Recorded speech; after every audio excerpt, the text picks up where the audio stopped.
Okay, so yeah, well, well, peeps. So yeah, apologies for the delay.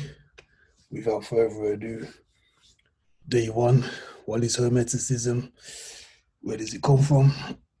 What's it all about? Alfie, as they say. The next one now coming up is what is the alphabet and where does it come from? Once again, what's it all about? What is the Greek interpretation and the seven natures? Briefly, the planets, what they represent, where I feel that energy came from. Potentially, we can go into it if you want, but I feel this will be a good understanding. The elements and how they link into astrology, the Trinity in astrology, something else at the end, and then any Q&As just to cover it all off. Yeah. So this all comes under the umbrella of the nature of nature and how to catalog it. Yeah, you need to just have an understanding of present, past, future. You know, we need to kind of pull it all together and try and understand what's being popped in. You know, kind of certain things you may not be aware of. If you are aware of them, that's blessed. If not, you know, kind of bring people up to speed and that. Yeah. So I'm Akanam and Ra. I go by other monikers, but we're not gonna go into that. Yeah. Hope you're all blessed and you're ready. It's gonna be a long one still, you know, B. It's gonna be a long one, but yeah, let's go. Let's go. Mm. So the Milky Way. It seems fit that we just start off with what's the Milky Way, as we are going to be looking into astrology. So the key question is, why do we English speaking people up here call it the Milky Way? Yeah. So a long time ago, the Romans named the Milky Way the Via Lactea, which translates to road of milk, or Via Lactea, depending upon how you want to pronounce that. The Romans named it that precisely because it looks like a milky patch of sky above the earth at night. Now, as you know, the Romans, they are known to be swagger jacking cats. You know, more time they got most of their stuff from the Greeks, them, yeah. And the Greeks, they call it the Galaxia Cyclos or Kyklos, depending upon the pronunciation, but I say Cyclos, which translates to Milky Circle. Yeah. And then, as you know, they got their swag from, you know, the Nelaru keepers, the Egyptians. In their mythology, they call the Milky Way a pool of cow's milk. The Milky Way was deified as a fertility goddess by the name of Ba, who was later synchronized with Heteru and was also linked to her Thor. Yeah. Okay. Now, if you look at the top of the Nama palette, you'll be able to see two cows, and also she's there on the right next to Menukari. On the left is Heteru. Yeah. Okay, so that just covers that point off. Now, the epithet bat may be linked to the word Ba with the feminine suffix T. A person's Ba roughly equates to his or her personality or emanation and is often translated as the soul. Just to let you know, there are 7 levels of the soul, but we just keep it on this level at the moment. It's another lesson for another time, yeah? So this brother here is the representation, yeah. We was drawing souls back then, yeah? Brother's got soul neat afro, no afro pick, but it's fly, you know? It's the Ba, yeah? Soul or personality. The ancestors said you had 3 directive souls, the Ah, the Ba, and the Ka. As I said before, there is 7, but we're just keeping it simple for now. Yeah, the Ba element is most closely associated with the understanding of a soul. In Western Occidental civilization, a Ba may be the reflexive passionate element responsible for life choices. Egyptians held that the Ba was a loyal servant, thus the soul of one was his loyal servant. Ba is described in writing by two different determinatives. The older one is a black stork, the younger one is a falcon with a human head. The reflexive soul was thus considered an inseparable companion, which suggests motives and way of acting. Ba was not responsible for creative thought, but advised how they should apply it, and it resided in the heart. So if I was to say to you, yo, fam, where's your soul happy? You're gonna point to your heart in you. Standard thing. Speak to a little you, they'll be like, it's day or that. You know, speak to an elder, they'll be like, yo, it's in my heart, you know. Yeah. Okay. So they also had a representation for Ba as it got updated and changed. This is a representation of Ba with the 8 or the Ogdod. Yeah. So another representation of the Ba, or should I say the Ba, yeah, which is Nu being held up by Shu, and then 4 other beings, A, N, K, H. We'll go into that another time. And there's another physical representation, which you're obviously aware of. So that's the Milky Way, yeah, also now known as Ba, also now known as Bat. Yeah, you got it. Okay, here's another representation of Ba again. And as you can see, it's a cow. If you look at the legs now, there's about 8 beings, yeah? AANNKKHH. We'll get into that in a sec. As you can see, to the left and the right of Shu holding up the others, it looks like there's 2 boats, yeah? Shu's holding up the others, where you can see the others is actually milk. You get it? So that's why it's called the Milky Way. Here's a representation of Nu. Nu had a partner called Lunet. And as you can see, it's another representation. If you look closely, you can see the symbol for Aquarius, but we'll get into that. We'll get into that. So that's why it's called the Milky Way, yeah? As briefly as I can put it. So, kicking off Wallis Hermeticism was still all about Alfie, yeah? So it's all about my man here, also known as Tahuti. Greeks call him Hermes. Some people call him Thoth. Some people call him Mercury. There's Mercury again. There's Mercury with some nice kicks. Mercury again, Tahuti, Thoth, Hermes. And again, yeah, Mercury, Tahuti, Thoth, Hermes. And again, you can see the trend now. And again, leaning back like Fat Joe, you know. And again, flying, see there. And again, yeah, flexing like Loki. You probably think it was Loki got to do anything, but that's the Greek interpretation. But we'll get that. Sorry, I do apologize. That's the Roman interpretation of some people that they came across up north.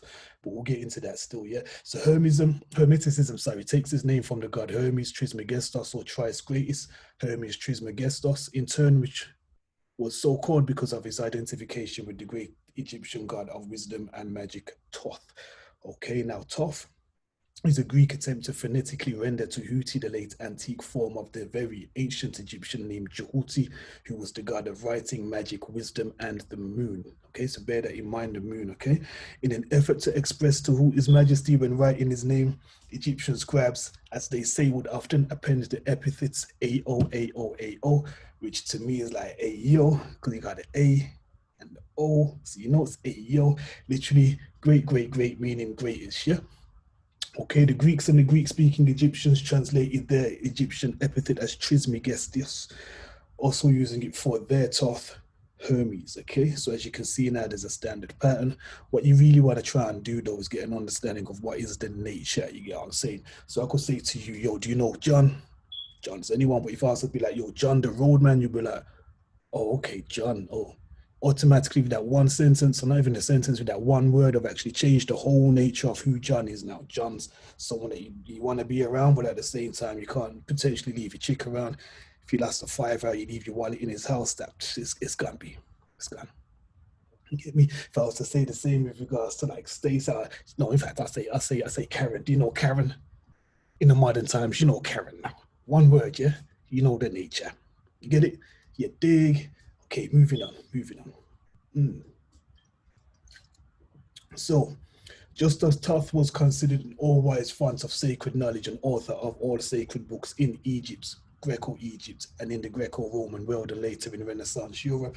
Hermes Trismegistus was considered to be the unimpeachable, you can't impeach him, authority on things sacred and the author of the influential body of literature known as the Hermetic. Okay, so there was a period where he was banned and he had to get pushed underground. Certain people were still trying to keep that energy moving forward, and they released a couple of books with no names. So just like, yo, I'm Hermes, Gosso, here, take this wisdom, pass it on to you, use them, you get what I'm saying? So there's one called the Divine Pymander, another one, the Divine Pymander of Hermes Trismegistus, some couple of other books that you can get into, but more time they're going to work off the same energy of Tahuti. Yeah, the concept traces its origin to a Prisa Theology, which basically means ancient theology, a divine doctrine that affirms the existence of a single true theology that is present in all religions and was given to man via God in antiquity. Peep that, yeah? A doctrine that affirms the existence of a single true theology that is present in all religions and was given to man via God in antiquity. Who is that God? We're going to find out, The term hermetic is also equivalent to occult or hidden. Get me? Spooky, no spookism, don't know spooky, none of that stuff, no?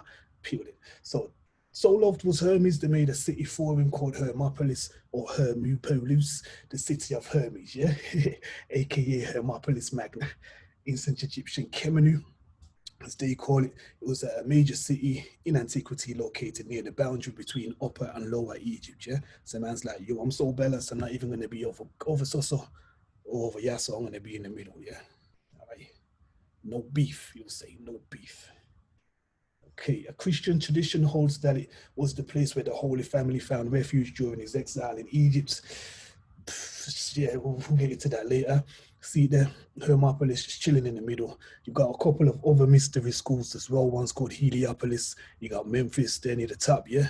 Memphis, sorry, Hermopolis near the middle, Thebes, and then Elephantine as well, yeah? Okay, now Hermopolis had a mystery system. Mystery systems like a school where you would learn about the world via philosophy and also contribute to other arts such as building, astronomy, irrigation, figuring out certain plants, etc., etc. Ways of life, yeah, where they would record all of the stuff so that the child that's coming back in, as they would consider it the resurrection of themselves, wouldn't have to start from scratch. Can you imagine that? You get born and you got all your money and everything and a manual, so you don't have to figure everything out. All that you need to do now is update, give it the version 1.1, so when your son comes in or your daughter, they can give it the version 2.0. You get me? Ready for the next stage to come true, and they're ready for the 3.0 because they're smart. They're just building off the foundations. You see me? Generational knowledge, yeah? The Abdode or primordial eight are the elements that created the divine creator according to Kemet. There's a couple of other cosmological theories, but we're going to go into one of the oldest, which was in Hermopolis, also known as Kemenu, the spot in the middle, yeah?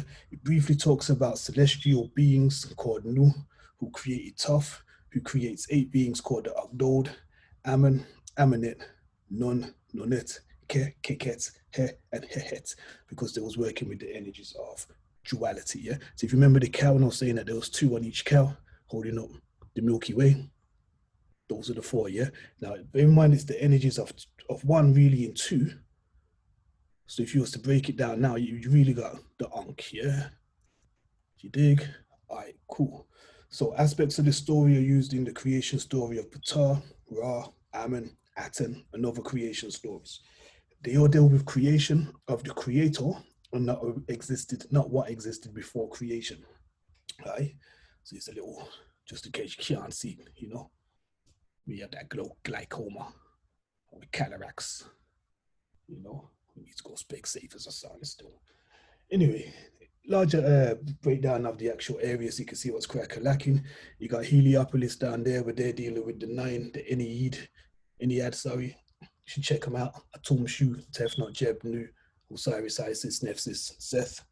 Bear in mind I'm using some dodgy words, but just to keep it simple, Hermopolis, yeah, home of the 8, we just broke that down. You got Memphis, yeah, home of the triad, Ptah, Sekhem, Nefertum. You got Elephantine, however you want to pronounce it, home of the master Parachnum. You also had the Trinity as well, yeah?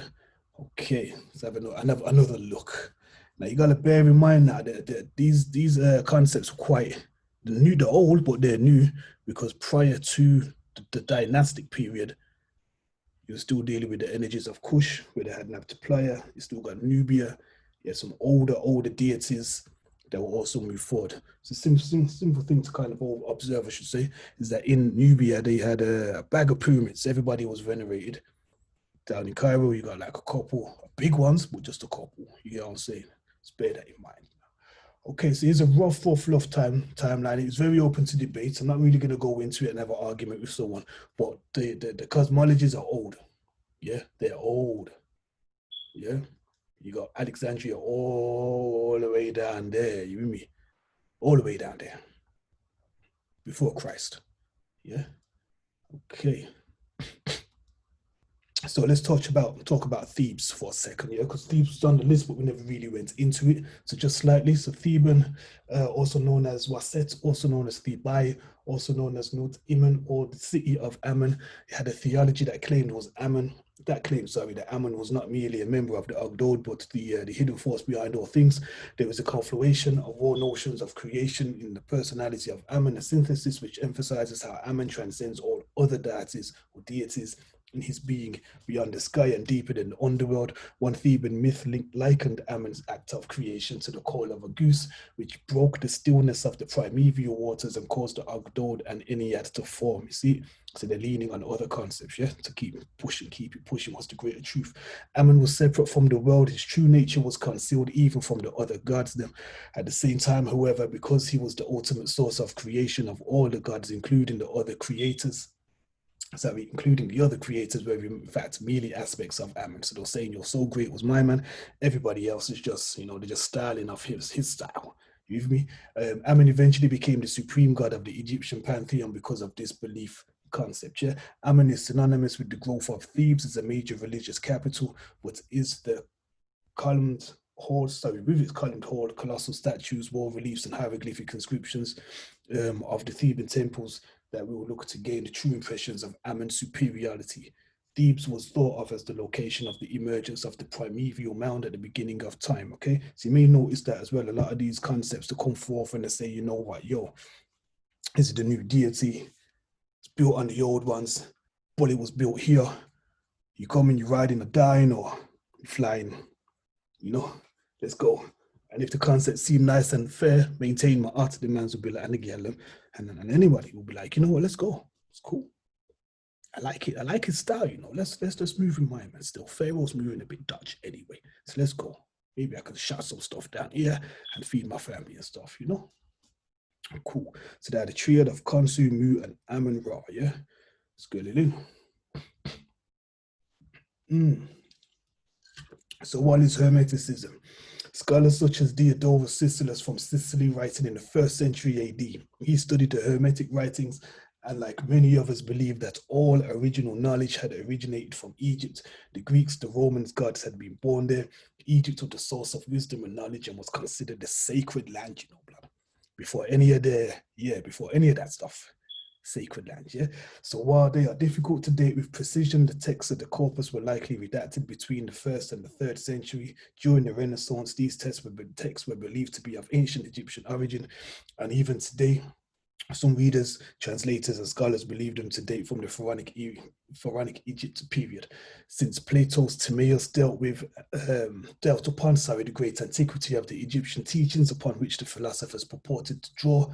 Last Greek texts and many other surviving Fulgate books contain discussions of alchemy, clothed in philosophical metaphor, and one text, the Asclepius, lost in Greek but partially preserved in Latin, contained a bloody prophecy of the end of the Roman rule of Egypt and the resurgence of Egyptian power.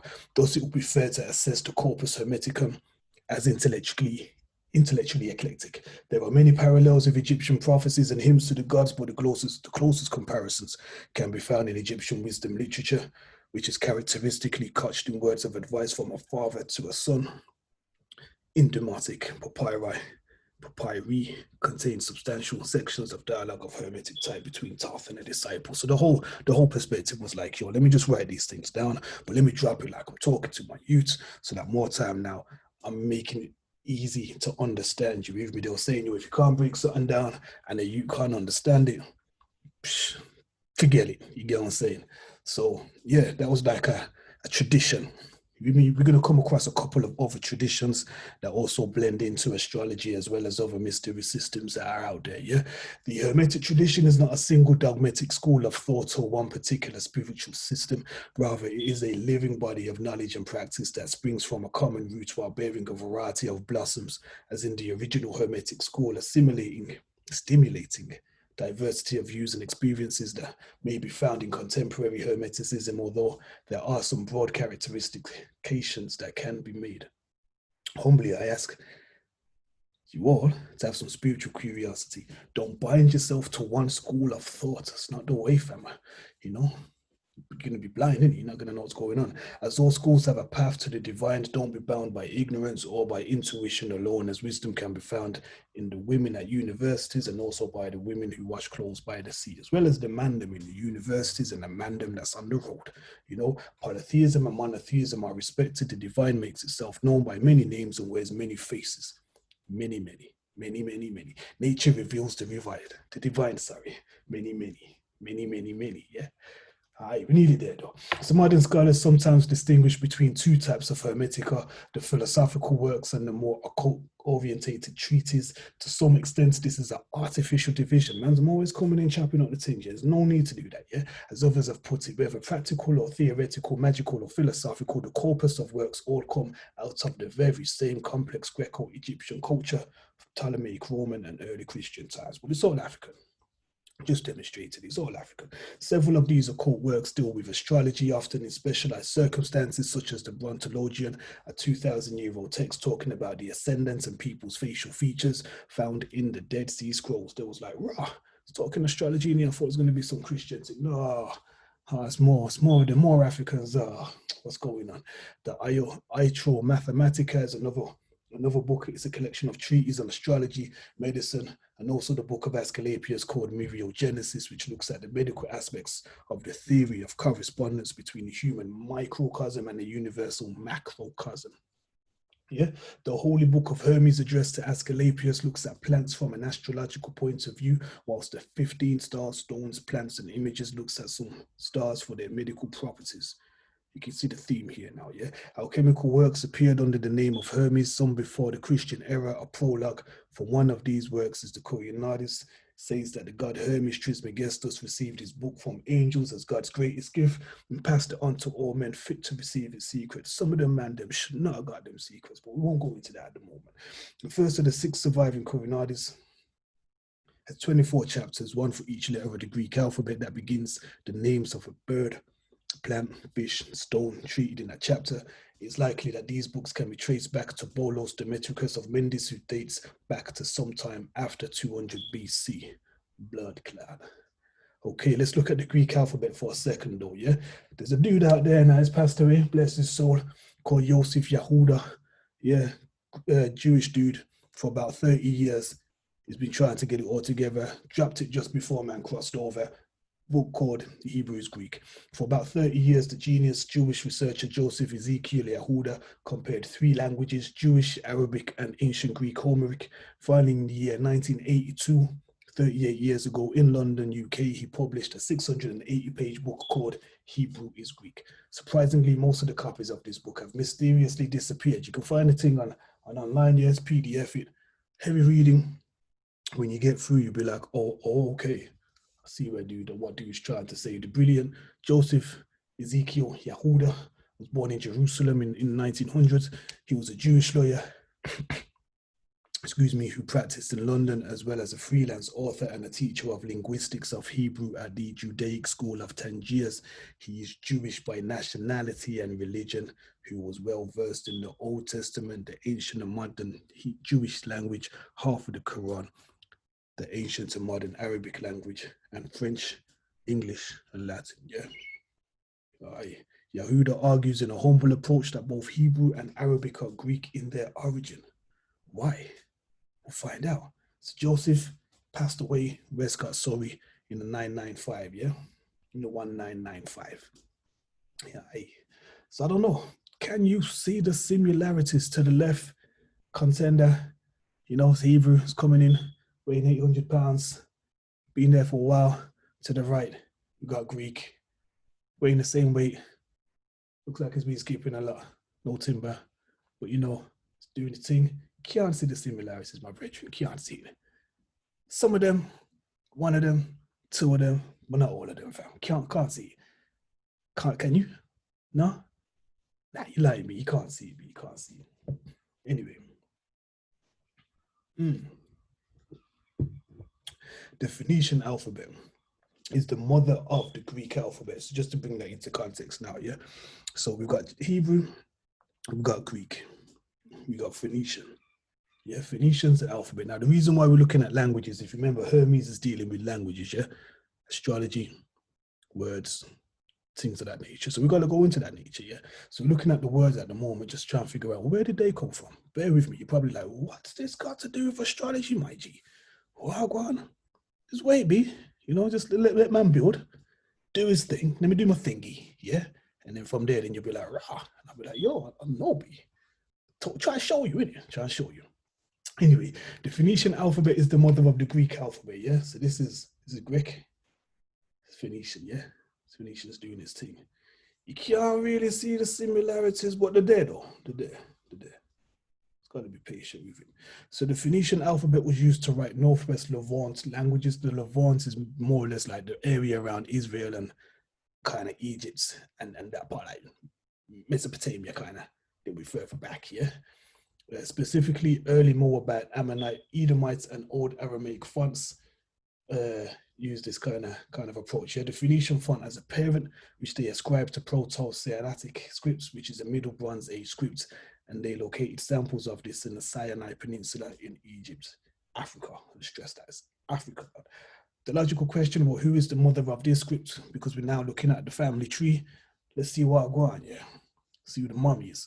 So in North Africa, this is how they dealt with different fonts for different affairs, but the mother of that script is also known as Demotic, yeah? Also known, sorry, apologies, hieratic, also known as priestly writings. It's a cursive writing system used for ancient Egyptian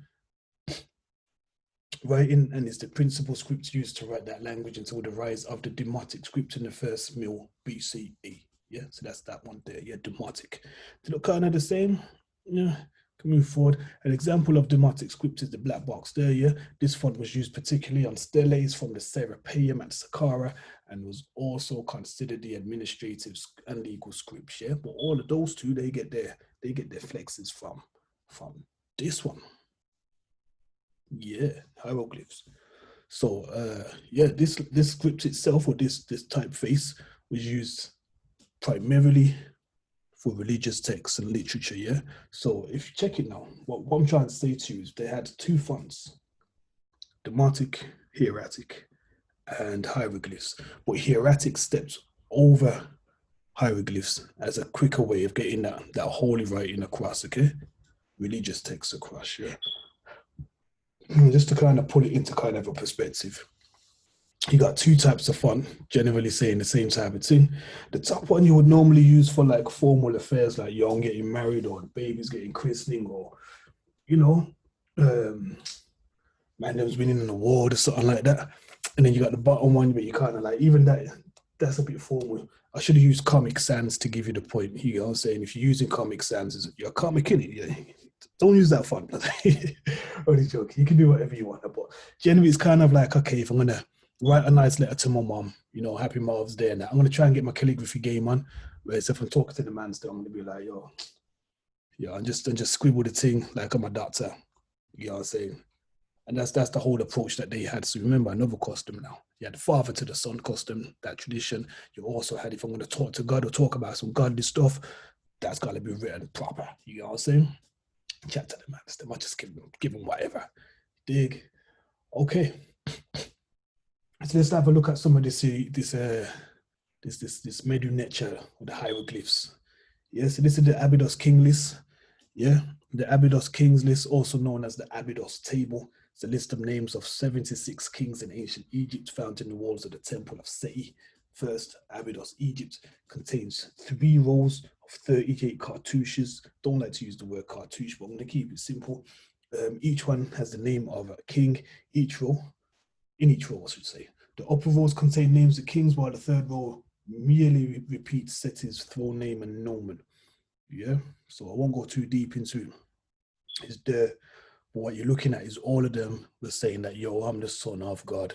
That's why I'm a king. Yeah, that's why I'm running the thing. But I'm a son of God. So that was another tradition that man's had. Yeah, so they'll be like, yo, I'm the son of God. I'm not really liking X, Y, Z, but I found a link that pings me back to that dude. Yeah, come, I'm gonna set up this new structure. You like it? Yeah, all right, let's move. What are you following, man, for? Yo, he said he's the son of God, B. Nubian, innit? Doing the thing. And he said we can do X, Y, Z. So I'm like, all right, let's go. Ooh, ooh, ooh. Okay, boom. So here's another example of the son of God perspective in Medu Necha, and it reads Ursama At Ra Septepan Ra Ra Mesu Meriaman, yeah? Or Ra strong in truth, approved of Ra, Ra son, beloved of Ammon. Yes, the man saying again, yo, I'm the chosen one. Gosso. That's why I'm your king. You mean? So that was the standard thing. Yeah, bear that in mind. Aye. So as we move, here's another example now. So they switched up the typeface and we now got hieratic. Yeah. Still the same situation. All of them kings, all of them saying the sons of God. Gosso. So the Turin Kings list, also known as the Turin Royal Canon, is the ancient Egyptian hieratic papyrus thought to date from the reign of Pharaoh Ramesses II, now in the Museo Egizio Egyptian Museum, yeah, in Turin. Ramesses was during the 19th dynasty. A couple of typos. The papyrus is the most extensive list available of kings compiled by the ancient Egyptians, and it was the basis for most chronological thought before the reign of Ramesses II, yeah. Just don't watch them typos, man. Man can type, you know. Put this together quite quick, so I do apologize. All right, so you got a next one now coming again. Right, how many has you got? Just a couple. Bear with me, yeah, bear with me. So the Shabaka stones written in Medu Necha, yeah. Looks like some block with some lines on it. Boom, that's what you see, yeah. It's another papyrus list breaking down names of kings. All right, handsome fella here. His name is Shabaka, also known as Neferkari, yeah? Neferkari Shabaka. Third king in succession of Nubian rulers during the 25th dynasty. He had a plan, yeah? You can read it if you want, but I'm just gonna just kind of abridge it. He had a plan and he was like, you know, I don't really like the way that these man's done moving, you know. I found this papyrus, yeah? This papyrus is kind of worm eaten, so I'm just gonna update it. Oh, lo and behold, it says I'm a king from Nubia, you know, and it says here that there's a new energy called Ta. Yeah. And this new energy is in everything, even humans. Them. Pharaoh saying that only he can be God. Well, in this new paperwork that I found, it's saying that, yo, I'm that G, yeah, the son of God, because I'm Nubian. But at the same time, God's in everything. He's saying, this is me just abridging it. Yeah, I'm not trying to take away from the whole, you know, seriousness of the situation that the man's trying to push forth. But at the same time, I just gotta kind of abridge the situation so you can get it. Well, long or short of it, you found this worm eating papyrus. It says, yeah, I'm gonna set up a new place. We're gonna get away. We're gonna move to Memphis. Yeah.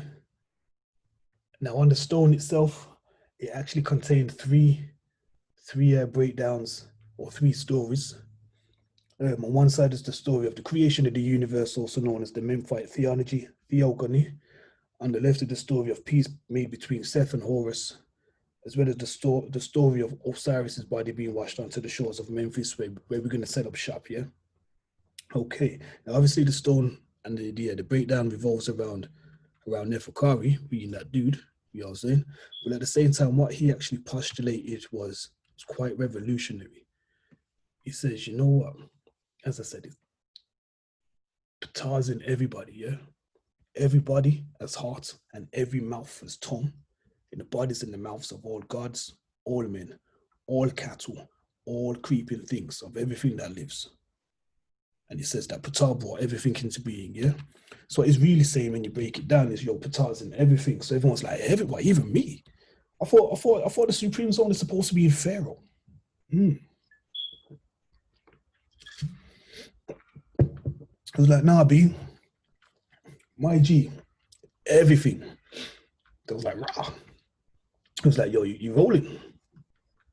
What you saying? But if you're rolling though, you've got to move now like Pharaoh, yeah? You got to be divine and just. You got to maintain ma'at, speak the truth, and don't be trying to covet next man's wife, and don't be trying to, steal my bread when I'm out there trying to fight the man's them trying to come through the ends, the ups. Yeah, don't be in my pantry stealing my biscuits and whatnot, just to keep it logical and up to date, yeah? Allow all that, don't be trying to do them things. So I was like, you know what? Yeah, man, I like this. Because that means now if I have to be divine, I'm gonna have to be divine. If it's in me, I've got to show man that I'm good. You know what I'm saying? Let's move it. So, he was saying that from that one verse, you can conclude that divinity is no longer restricted to the Disu or the Pharaoh, but dispersed across the world and accessible to those who master themselves. You know what I'm saying? So, like I'm saying, I mean, you can read it, but I'm just trying to abridge it. It's basically saying, roll with me. Allow a Tum for a second. A Tum's cool, but roll with me. We can move to Memphis because Osiris was washed up there, and we could start afresh, and everybody can be seen as equals, just like how it was in Nubia, where my ancestors came from. Hence the reason why Nubia has a bag of pyramids, because everybody was venerated, everybody was seen as that. Whereas up north now in Cairo, you get like a couple of hench ones. You see where I'm coming from? You and me. He wanted to bring it back to the old ways, yeah? So yeah, man, master yourself, yeah, because Patar's in everything. Psalms 82.6, yeah? For I've said ye are gods, but you'll die like men, but I've said ye are gods. You mean? I truly feel that my man also invented veganism, because vegans are like, nah, man, I can't yam that still, God, the spirit of God dwells in that fish, yeah, I can't yam it. I'll eat some nuts instead, though. All right, so stick with me, though, yeah? The idea of the divine origin of kings was a tradition. It's indigenous, yeah. Everybody's a son of God from their perspective, and it's true. Everybody's a child of God. Excuse me. So when they were doing their things, they were saying that, yo, I'm the son of Ra, I'm the wife of Ra, I'm the high priest of Ra. Everybody's calling themselves the son of Ra. That was like the Heliopolis tradition. Get me? Queen Hatshepsut, Western Thebes, she was saying that she's the daughter of Ammon. People that were rolling with her were the children of Ammon. They were the high priests of Ammon. Everything's Ammon. Ramesses was saying, yo, Ramesses the Great was held to be the son of Ptah. You know what I'm saying? He says, yo, I am my father. Thy members were begotten as the gods. I took form as the Ram, the Lord of Tet. I accompanied with thy august mother. Let's go. You hear me? So you got to remember that now, yeah? It's part of a traditional thing, yeah? Even got to the point where man's them will be coming in, so you had like Alexander. He got rid of the Persians. All right, word up. But then he tried to declare himself as the son of Ammon. And just roll in, yeah? All right, fair enough, I got rid of the ups for you. But yo, call me the son of Ammon. We say, fam. We never really felt it, but obviously he put the blade to the oracle's neck. Oracle's likes living in it. I like living. If someone's putting a blade to my neck, I'm gonna be like, all right, cool, yeah. If I'm not a fighter as well, yeah. It's the oracle in it. They just do that oracle in. They're not really beefing in that. All right, cool. Yeah, you're the son. And he has some coins minted. And yeah, that's another story anyway. But yeah, so it's just like I'm saying, you've got to try and realize and understand the traditions that were going on back there, yeah. All right, cool. Now, there's another tradition that follows suit as well. I don't know if you heard of the Kebra Nagast. Some of you have, some of you ain't. But this is considered to hold the genealogy of the Solomonic dynasty written in Coptic. Yeah, there's another version that you can pick up by E.A. Wallace. But yeah, all right, cool. So the Kebra Nagast, glory of the kings of Ethiopia. This work has been held in particular honor in Abyssinia for several centuries and throughout the country.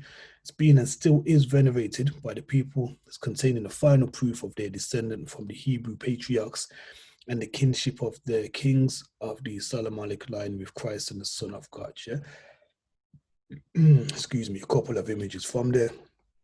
Okay, bear in mind, it also discusses the conversion of the Ethiopians from the worship and veneration of the sun, moon, and stars to that of the Lord God of Israel. Yeah.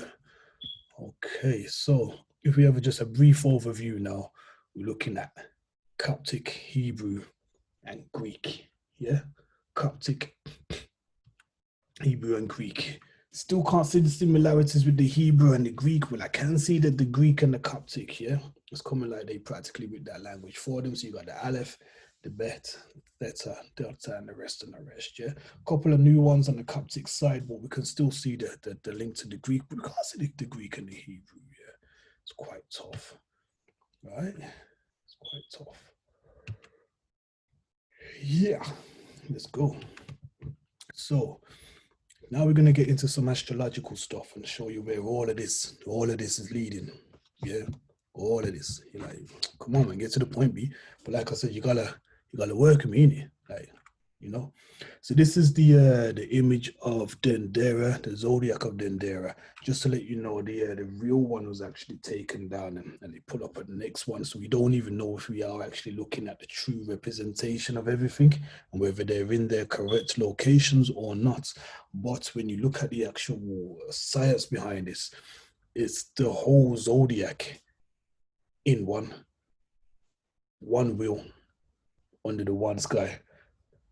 You should then probably have people thinking, oh, flat earth, flat earth. No, we're not going down that road.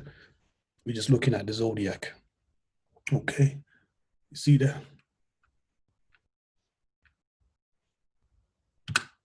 It's another perspective to make it look a little bit more better. So to the left, you've got a cartoon stylized representation. And then to the right now, you've got what they actually represent, okay? All of them. All right.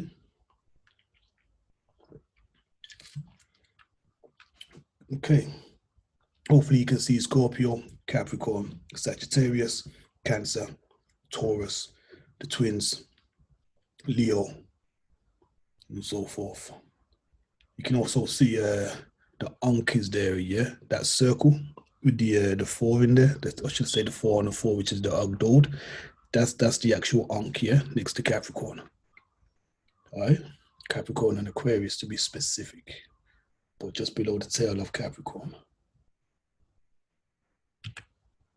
Okay. So recap, yeah? We understand Hermeticism and Hermopolis briefly. And Hermes is the god of writing and speech. That's the reason why I was looking at writing. We understand the ancient Egyptians had 5 major cosmological schools. Just to let you know, there was many more. I didn't even touch Nubia and the rest, yeah, as well as the sub ones. We had the introduction to a theory that Hebrew script is Greek. Okay. We discussed the different ways the Egyptians used pictographs to convey messages, writing, such thoughts, yeah. Some smart person was like, you know what, yeah, we need to use records and have a language, teach how to use them, you know. You had a brief introduction to the mystery system of each theology. Probably scratching your head thinking, what does this have to do with astrology? What's it all about, mate? You know, appreciate your patience, but just work with me now, yeah? Okay. So just touching on, just to finish it off, remember Tahuti was the god of magic, science, art, speech, and wisdom. On a side note, his missus was Ma'at, the goddess of truth, justice, wisdom, the stars, law, morality, order, harmony, the seasons, and cosmic balance. Her feather represents truth. From an early period, the king would describe himself as the lord of Ma'at, who decreed in his mouth, the Ma'at he conceived in his heart, yeah? Wisdom is, you can say Ma'at or Mayat. I'm just going to work with Ma'at. Okay, the wisdom is attained from experience, but also verbally and in writing. The best form of wisdom is from instruction from your elders and your peers. So you can have a bag of situations where you're going to learn something. Yeah, your mom can say, yo, don't touch the fire. You're going to either listen to her or ignore her and touch the fire and burn your blood clot. And then when you get older, you're going to be saying to your son, yo, don't touch the fire. And if it's got wisdom, they won't touch the fire. But then the next you will come in and touch the fire. And then, you know, you with me? Go so that's 2 ways you can get experience. So you can pull it into a book, which would then be the third. Yeah, experience, direct experience, subdirect or indirect, and then a lesser indirect where you're getting some, you know. Yeah. Okay, now writing is a very important tool in keeping records. In certain cultures, writing was considered sacred, as the records hold account of all that has happened, from a person's deeds to instructions for math to creating formula to understanding trigonometry to accounting to a letter to your beloved. When you're sliding in the DM, you're still writing, yeah? All right. So Thoth was the god of writing and the record keeper and the messenger of the gods. Okay, now the reason why I say that is to kind of move forward now to get into the main attraction. We there. Took a while. I know, it took a while. But as I said, I'm building with you. So there's a dude that's out there, yeah, called Brian R. Peller. Yeah, it's got interesting theology, interesting perspective as well, I should say. He's a Pennsylvania University has a paper called "The Foundation of Myth: A Unified Theory on the Link Between Seasonal Celestial Cycles, the Precession Theology, and the Alphabet Zodiac." The what? The Alphabet Zodiac. Okay, let's go. Let's go now. Near the equator, my G. Near the equator, you're gonna see a lot of changes. So as you know, the sun hits the earth like so, hits the moon like so. Yeah. Now we're up north, so we see the moon like this. Yeah, it looks standardly familiar. That's how we see it. But I remember a while back, I was in Egypt and I was like, rah, the new moon looks like a cow, But why does it look like a cow? Why is the moon looking like this? So you mean to tell me they see the moon like this? Rah. Okay, so I gotta switch the whole angle.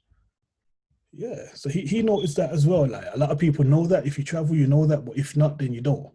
Okay, now he noticed that the zodiac has a different angle depending on where you are in the world, as does the moon. So he thought about rotating the Hebrew letters and the Phoenician and the hieratic to see if they can look like the constellations. So it's just a picture of a city, giving you an understanding of what I'm trying to say. A city near the equator, yeah. Okay, and it's another visual representation of what I'm trying to say. Depending upon where you are in the world, will then show you the actual orientation of the moon and the signs. Okay. Okay. So man, oops, apologies. So man, the man dropped this on us, yeah? It was like blood out. So he was looking at the constellations of Egypt and found out that they actually linked up to the actual hieroglyphs, the main hieroglyphs that were functioning, as well as the main hieratic, which was functioning as well. Now, if you remember, everything has to have a masculine and feminine angle. Yeah, so there's 12 signs in the zodiac. They doubled it up, masculine, feminine, to make the 24. Which is the reason why it says that the 24 letters in Greek. Let's now look at Greek and try and, Hebrew. Let's now look in Hebrew and see what's going on, okay? So let me see if this shows up. If you can see here now, we've got the summer solstice. This is how old we are as a people, which was in Leo.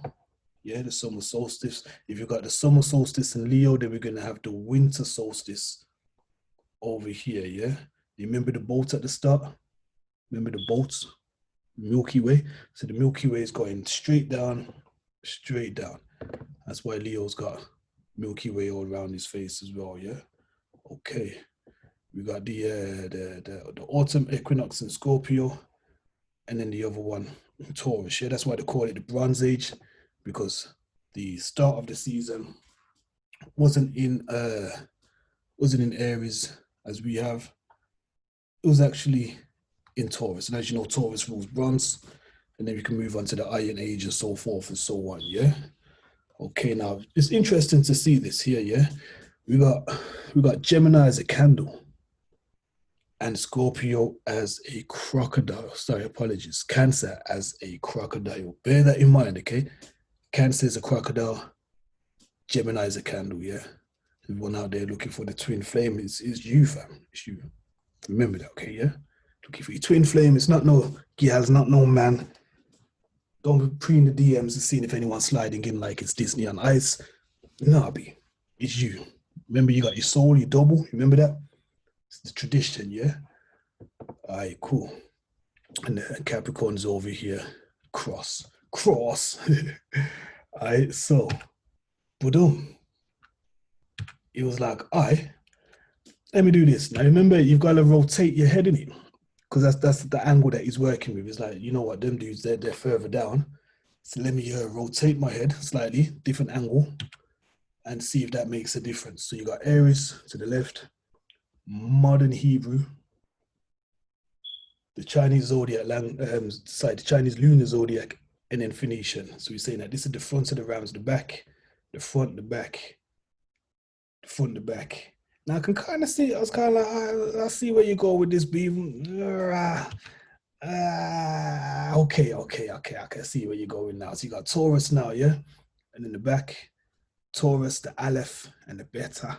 Yeah, so you get the alphabet, yeah. Chinese got the so Phoenician, Ra. That's the A. That's Dilla. That's the back, yeah, and so forth and so on. Ooh, yeah. Okay, I'm cooking on gas, cooking on induction. It's a new time now, isn't it? It's a new time. Still you got Gemini, the candle. Yeah, so the flame will be here, and the candle base, so forth and so on. Yeah. Dealing with the flame, yeah, not the twins. They actually blew out the candle. So if you look at it now, Gemini is a candle, but they're like, nah, it's twins. Now, they just blew out the candle, took you away from your soul, yeah? Cancer's the crocodile, took away the crocodile, gave you crabs. Yeah. Yeah. Yeah. All right, but remember the crocodile, yeah? Remember your soul is your heart, yeah? Okay. Let's go. Okay, doc. So we're moving on now. Yeah, we got Leo. Yeah. This man's over here. Was like, yo, we're just gonna have the tail, you know. So we love the lion still, we just have the tail. You got what's that, Virgo? I don't like how I don't like how the Chinese are done the girl, you know. Still, look. This is the lower half, yeah? And this is the upper half. What's this be? We'll leave that. It's Adam's rib, yeah? We'll leave that. We'll leave that out. Coronavirus. Only joking. I'm not trying to be Dutch. I'm only joking. So yeah, it's Phoenician. Yeah. You can see the rest is the waters. And then the other waters, because obviously breast milk, yeah? Yeah. You're probably thinking, yeah, I can't see the scales though. I thought there was two of them. But no, it's one side of the scales, yeah? So you normally have like a string. Remember, you got to turn your head sideways, and you got the one string. This would be like the top. We then start to add the weights, and then you'd have another one on the side, and you add the weights, yeah? See there? Aye. And then move over again, yeah? Scorpio, you can see the Scorpio thing, yeah?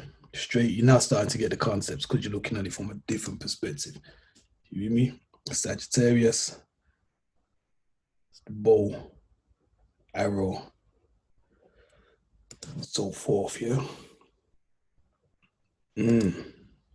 All right, get to Capricorn now. Yeah.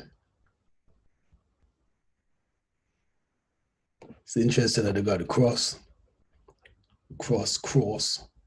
then they switched it up. It's still there though, it's still there. Come on, fam. It's still there.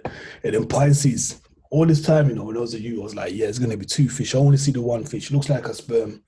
They used to say, yeah, it's a bull leg or a chisel. All right, but I'm gonna go with the bull leg thing. Yeah, see?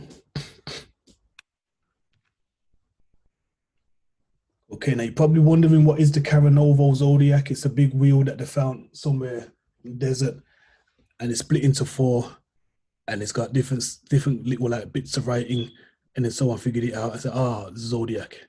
Obviously, we know what the hieratic is. We know what the proto-cyanatic is. The ugaritic is basically the writing of the Ammonites. We know what Phoenician is. We know what the Chinese lunar is, and we now know what the Hebrew is. Yeah, you can now see that it is the same said thing. It's like another font that the man's them just brought out. Yeah. Okay, let's go. Okay, now it just gives a nicer perspective so you can see Phoenicians, yeah. So the dude just kind of like broke it down a bit more to be like, okay, look, don't forget the candle, yeah.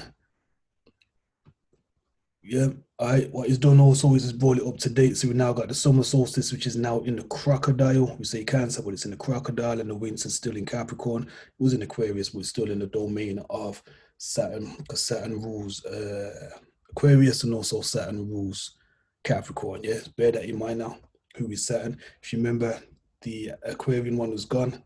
because they was like, yo, we're not going to say the name of the Milky Way. We're not going to put no letters to it. We just keep it blank. Or at the same time, he's not too sure. But I'm going to say, yo, let's just venerate and obviously work with that, yeah? You know, hey. Yeah. Okay. Let's move. Just let it run through again because he updated his postulation. It's interesting as well, yeah, when you start to take other people's views into consideration. Remember, you don't actually have to listen to me as well, you know. That's a key thing as well, yeah. So obviously I'll bring these points to your attention. We can have a discussion, talk about whether it's going left or right. I don't have to agree with you. I do have to agree with you. It doesn't matter. At the end of the day, I'm not bothering no one with my views. You know, I'm just giving you a perspective for you to then look at this in relation to astrology, yeah? So there's Aries, Taurus. Gemini still the candle, like I says, they took off the flame. It says the twins. The twin is your twin soul. You know, your hearts took off the flame though, yeah? It's gone. Wonder why. Change the whole energy of it. No, it's not candle, it's twins. No, it's not crocodile, it's crabs. Yeah, some more, yeah?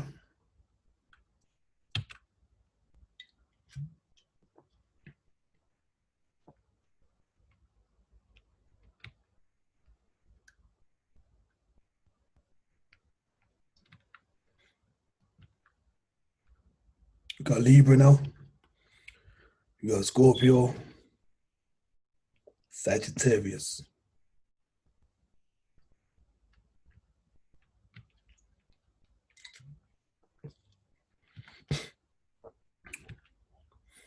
Capricorn again. And just to kind of drive that point again with regards to the rotation, so you can see where the ladder's coming from, yeah? Cool.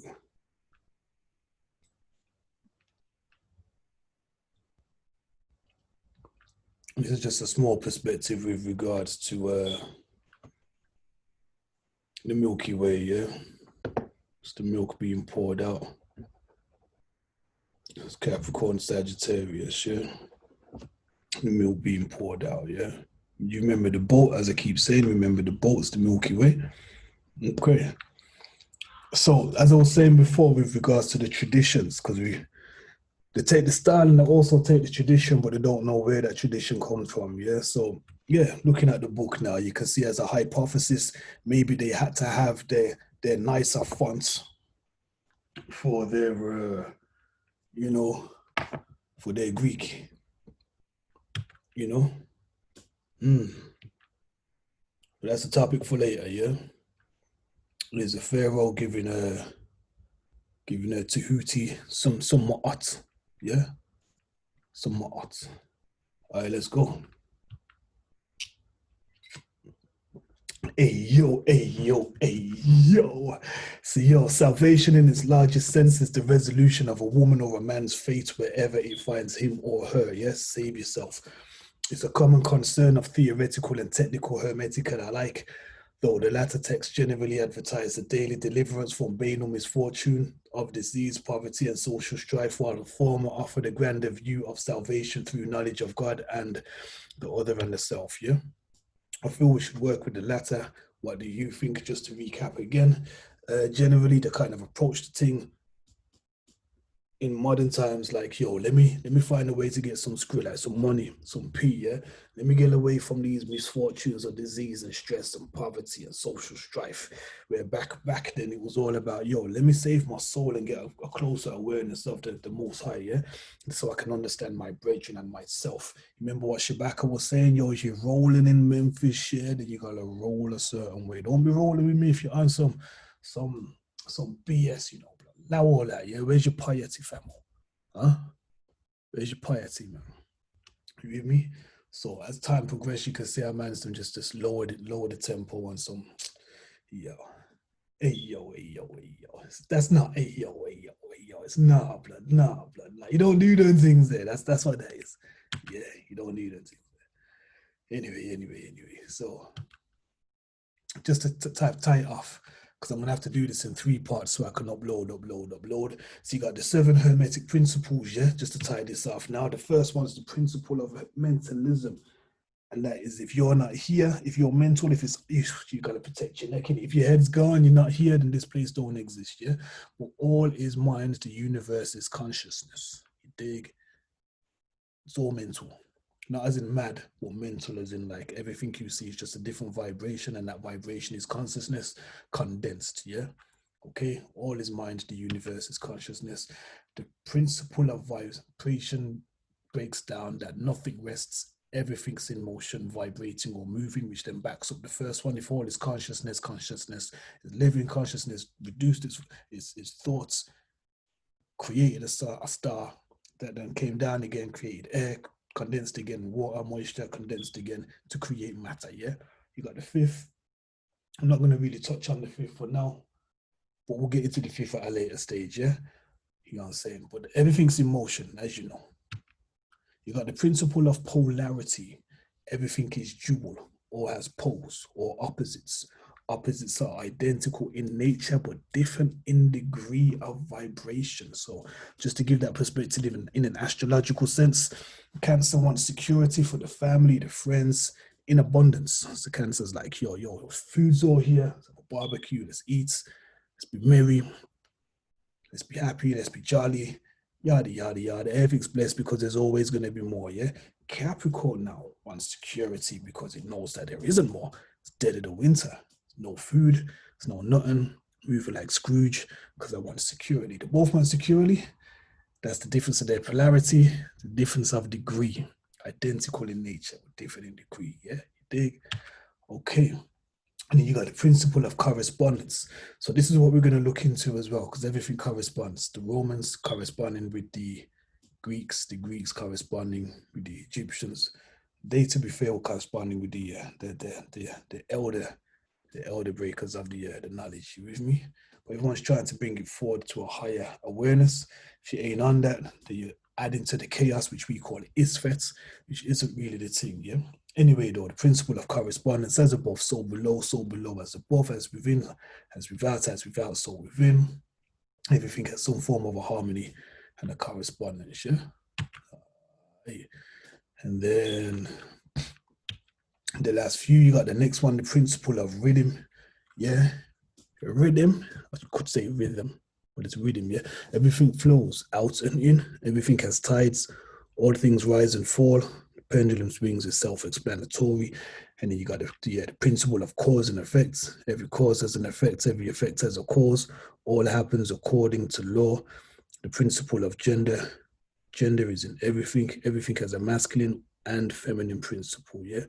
So if you're a mommy, a single mom at that, talk to your kids when they're older and say, yo, was that a bit harsh? And they'll be like, yo, to be fair, you did come across like a geezer, but I understood because daddy weren't there, yeah?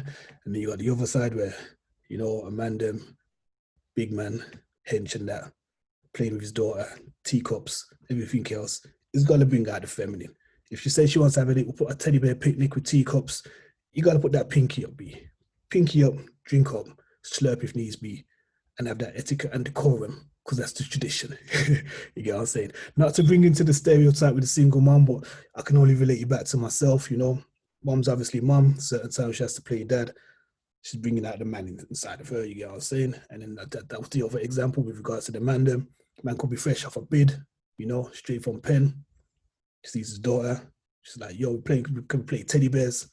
You're going to have to pull out the teddy bear, you know? Make sure the man's ain't watching and the ops ain't watching, but you're going to do what you're doing for your daughter really to make sure she's happy. Do you understand? So that's the principle of gender, yeah? All right. Cool. So here's a little picture graphed. So, you know, so you can see it. Let it do what it do, baby, you know? Let's move forward still, yeah? You can pause it if you want to. But pause. All right, so for further reading on the thing, yeah? You can read some of these now. Get an understanding of what's cracking. But you gotta now look at it through the Greek eyes. You can do the Egyptian eyes as well, but you can do the Greek eyes because where did the Greeks get it from? You follow? You can do it for the Romans as well, but you gotta remember the Romans got it from the Greeks got it from the mans, didn't you? You know, Got Stolen Legacy by George G.M. James. A lot of people don't like my man, you know, still, but he breaks it down. It puts you into a different perspective. Like, yo, hang on. I created the arts, maths, science, numerology, astronomy, trigonometry. That's me. Yeah, it's you, B. It's you. Heliopolis Mystery System deserves a viewing. Hermopolis as well. You know, Thebes. And then you got the Ogdod as well, yeah? That's Kemenu. Hermeticism. Yeah. All right, so when you start to get into it now, you're going to start to see certain things. Some of the books mentioned, they describe the soul's function in light of its astral origins, as well as how the embedded soul has been influenced by the variations in its astrological and elementary mix. So in other words, now it's going to be like, yo, you come from the heavens, certain energies are just messing with you, with earth energies, fire energies, wind energies, water energies, but you gotta save yourself, yeah? The Africans described the soul as having 7 parts, and each was to be unified to save oneself. Do the research, B. It's not me. I'm not saying none of this. I'm doing the research and I'm showing you what I found out. You me. Others go on to talk about the intimate relationship between the breath and the soul. At least one text indicates that this breath in soul is necessary to achieve enlightenment. So hold the meds. You don't need to blaze a doobie. You know, just hold the meds. Breathe. If you're stressed, chest, just breathe, B. Take a breath. Fill up your lungs. Look how much space you've got, yeah? Unclench your mouthpiece. Relax your shoulders, as the meme goes. You know, straighten up your back. Take a breath. Remember you're there. You know, you're alive, B. Give thanks. Give thanks, innit? Okay, so the angle is, when we seek the divine, best work with the mysteries of nature. If you look at nature, you're going to see the divine. You remember the divine is hidden. No beginning, no end. But you can understand the nature of the divine through the nature of things. Yeah? If you understand the nature of things, then you understand the nature of the divine. It's straightforward, ain't it? With me. There's one saying I'm going to leave you to read. I want to go grab myself a drink of water. Yeah. In fact, you know what? No, you can pause it. You can pause it, yeah? All right. So then you should have finished off with the line, then you can understand nature, yeah? That was nice, wasn't it? Did you read it? If not, please, I beg you read it. Nice, man. I like that quote. I like that quote. Okay, so we're now moving on to the interpretation Graeca. What I'm going to do, I'm going to stop this and push that into the next video because it's 1:11 and I wanted to keep these down to an hour so I can upload them to YouTube and no one can't be like, yo, is it long to upload? What's going on, fam? And from there, we'll move forward, yeah? Yeah, hope you like it.